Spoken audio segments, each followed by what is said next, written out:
Čaute, vítajte na mojom druhom videu, ktoré sa volá Moja kozmetika. Dneska by som vám chcel ukázať, že čo mám doma tú kozmetiku, takže začnem vlastne na nechty.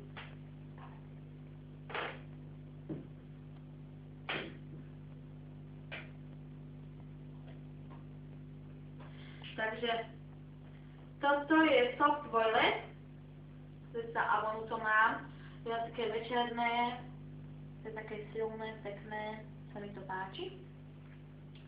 Toto je Very Violet, sa takto volá, to sa volá. Mám tiež Avonu, to je také jemné, sa mi tiež tak páči.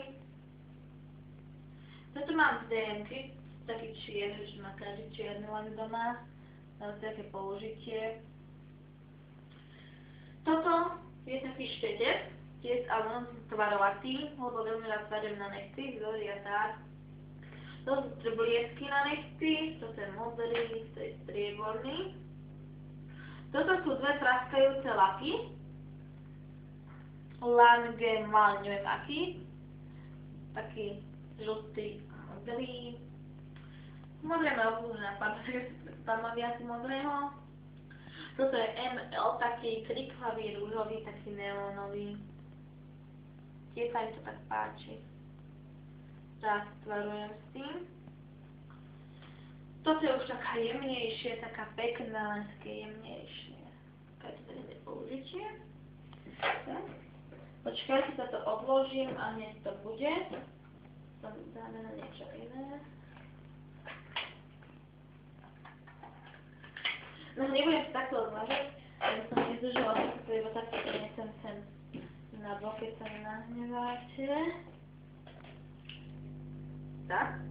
Takže na YouTube ma inšpiroval kanál MSL3 Nick, ma inšpiroval tam, preto robím tieto videá.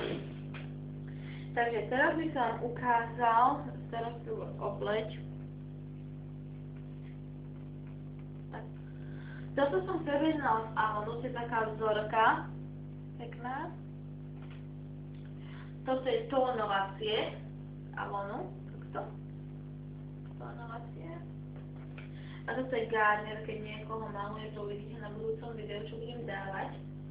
Budem to veľmi pekne vám môžem povedať. Na toto som veľmi pyšný, čo vám teraz ukážem.